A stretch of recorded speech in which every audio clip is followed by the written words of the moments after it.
네, 여러분 오늘은 저희가 2025년도를 맞아서 신규로 상가 임대차 계약을 진행하실 분들을 위해서 계약을 진행을 할 때 체크해야 될 사항들을 좀 종합적으로 정리해서 말씀을 드리려고 합니다.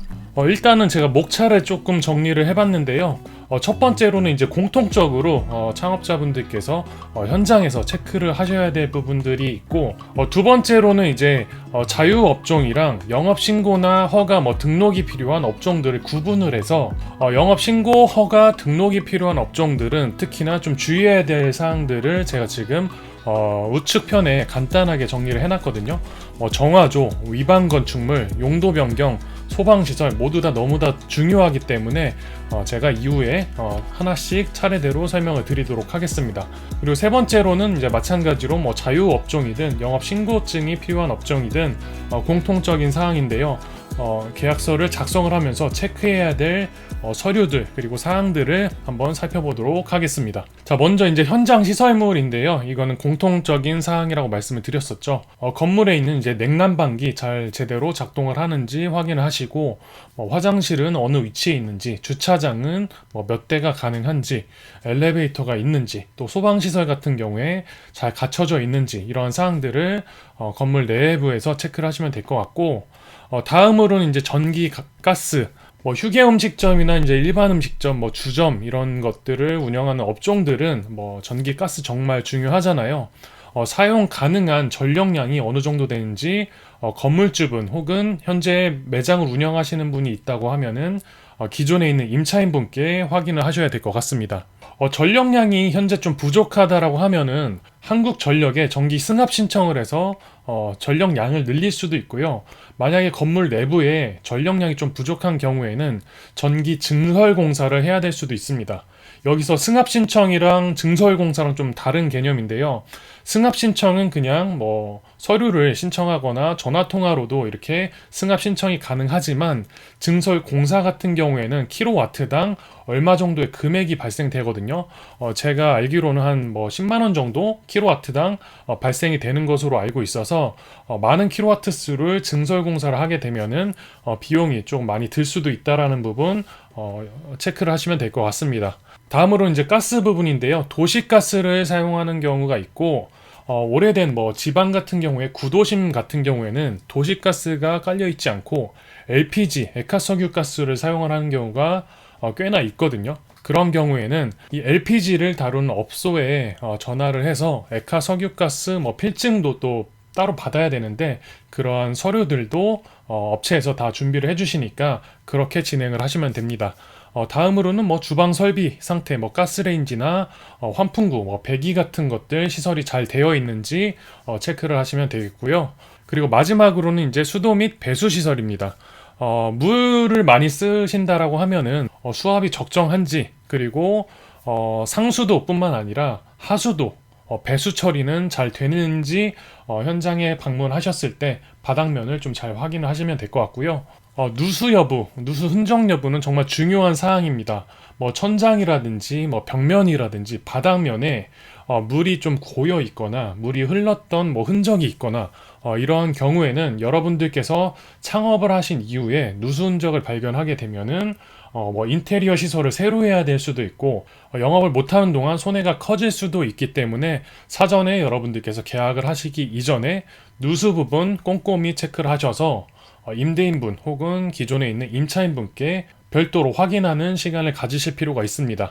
제가 여기 빨간색으로 소방시설, 전기 증설공사, 누수 부분은 특히나 좀 주의 깊게 체크를 하시라고 표시를 해뒀는데요. 여러분들께서 계약을 진행을 하시기 이전에 현장 시설물 꼼꼼하게 체크를 하시길 바랍니다. 네, 이제 두 번째로는요, 이제 건축물 대장을 열람을 해서 여러분들께서 대장을 살펴보시면서 체크해야 될 사항들을 좀 말씀을 드릴 텐데요. 아까 이전에 말씀드린 자유업종 있잖아요. 예를 들어서 판매업종, 액세서리나 의류 매장이나 이렇게 영업신고증 필요 없는 업종들은 지금 말씀드릴 사항들은 건너뛰셔도 되고, 세 번째 계약서 작성하는 부분에서 다시 한번 살펴보시면 될 것 같습니다.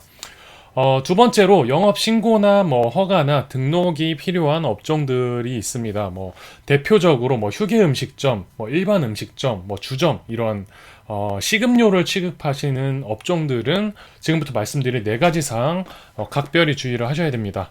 첫 번째로 이제 정화조 용량인데요. 여러분들께서 건축물 대장을 열람을 해보시면 두 번째나 혹은 세 번째 페이지에 정화조 용량이 적혀져 있습니다.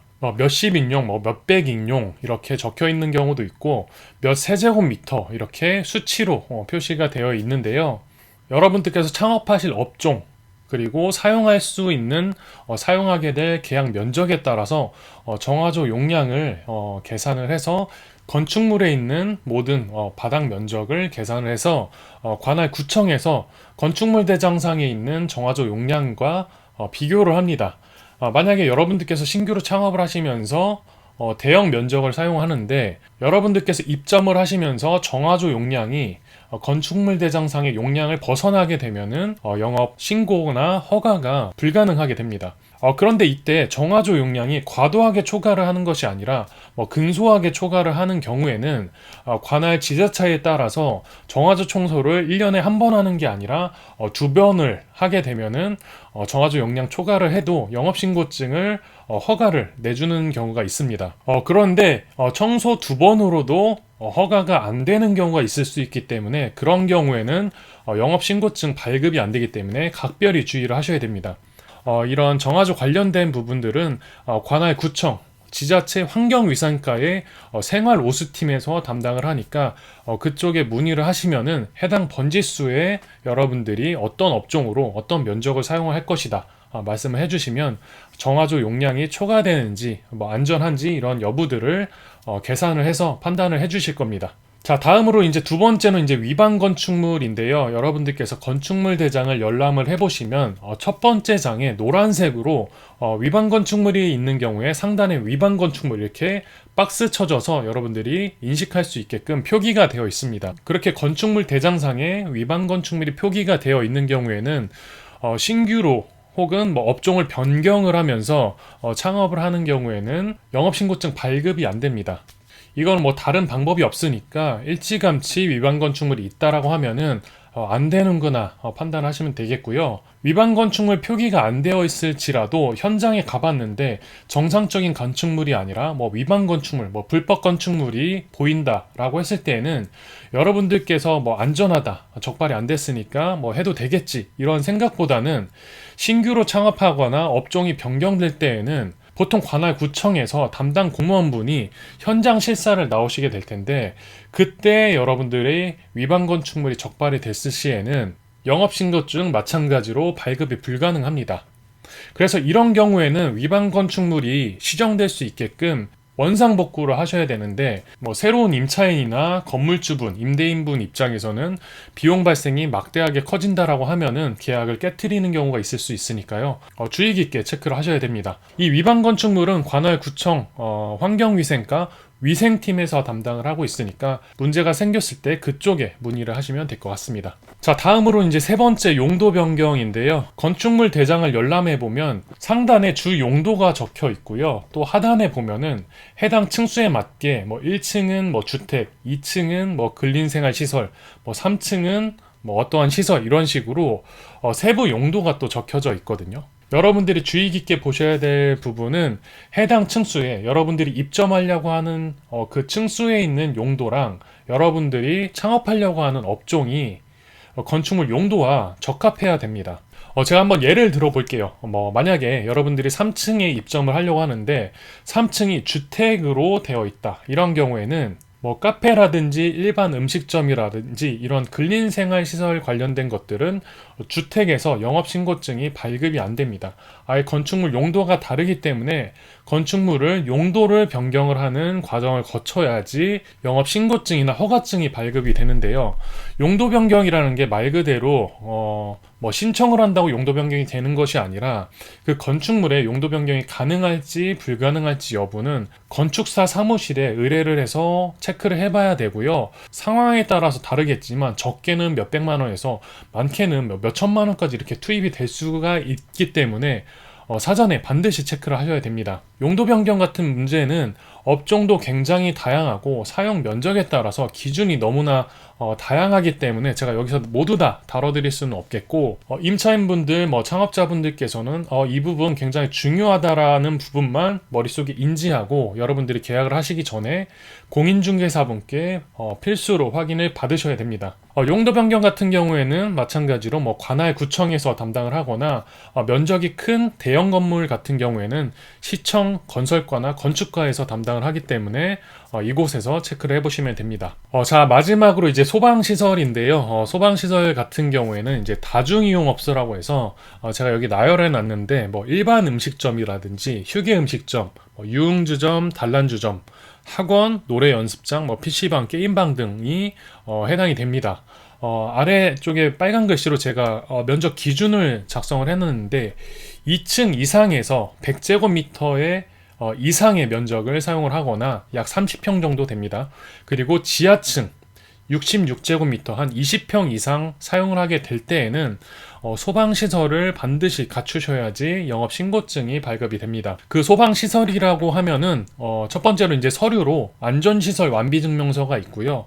그리고 소방교육을 이수를 하셔야 되는데, 이거는 여러분들이 창업하려고 하는 그 장소에 관할 소방서에서 담당을 합니다. 그곳에서 이런 서류들을 준비를 하셔야 되고요.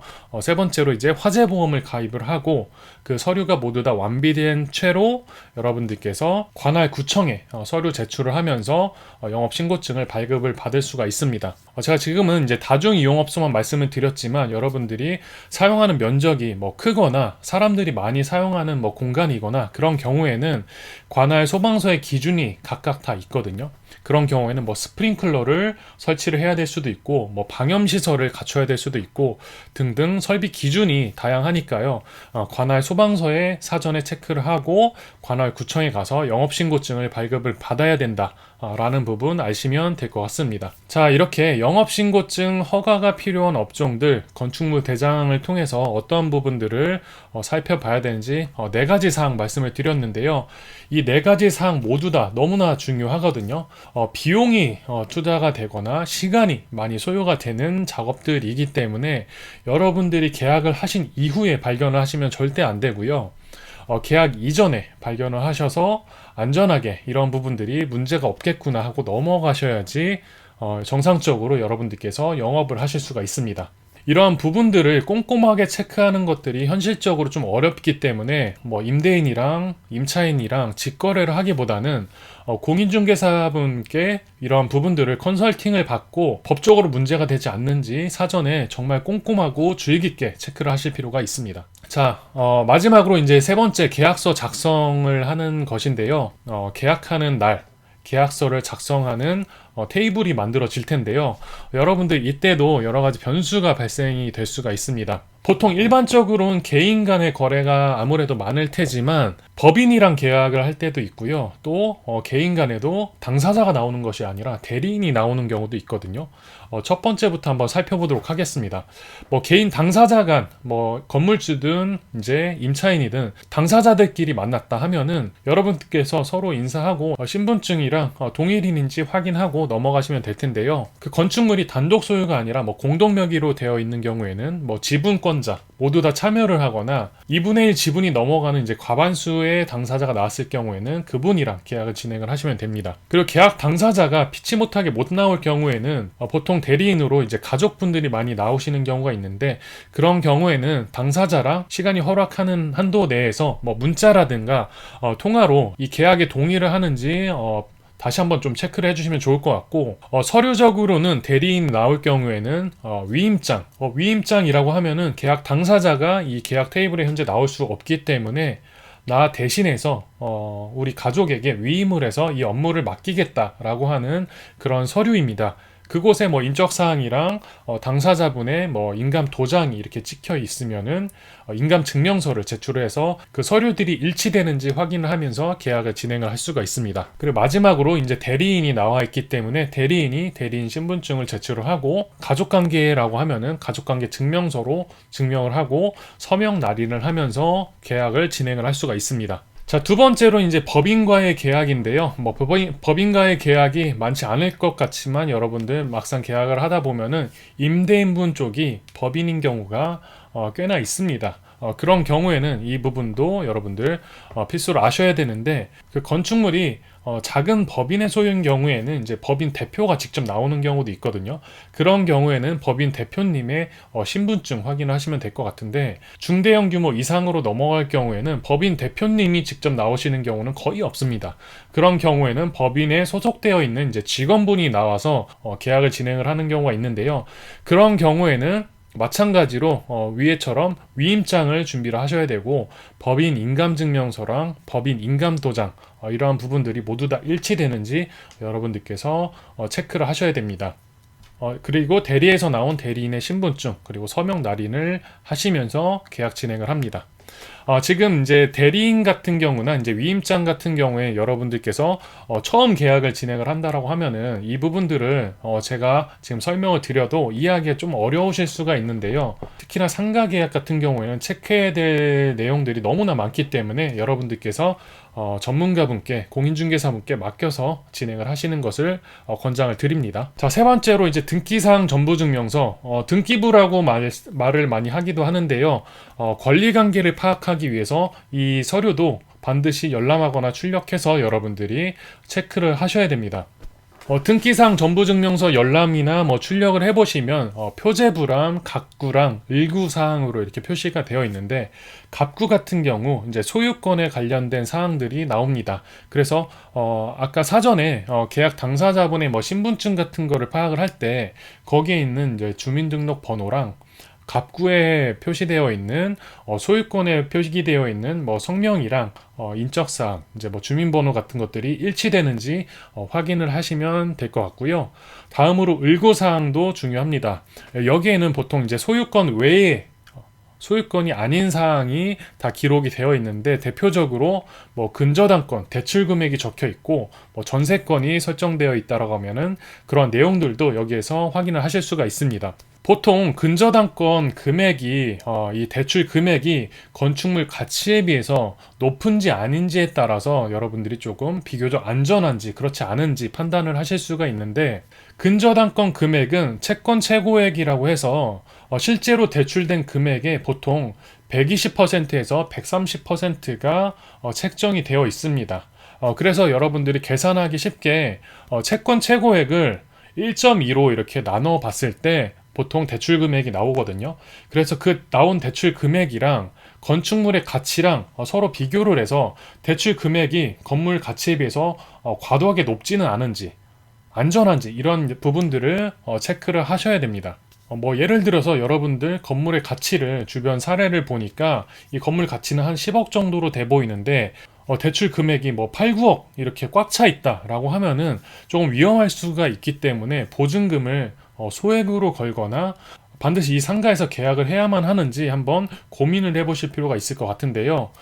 반면에 대출 금액이 좀 안전하게 비율이 높지 않다라고 하거나 대출 금액이 전혀 없는 경우에는 여러분들 보증금을 떼일 염려는 거의 없으니까요. 그런 경우에는 안전하게 계약을 진행하셔도 될 것 같습니다.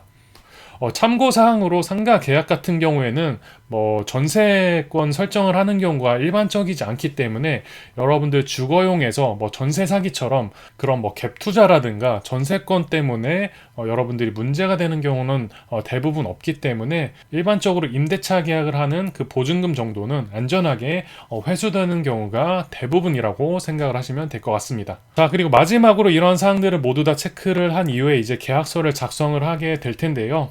계약서는 서류로 작성을 하는 거기 때문에 중요하지 않은 사항들이 없지만, 특히나 여기서 제가 강조드리고 싶은 내용들은 금액이 들어가는 내용들 있죠.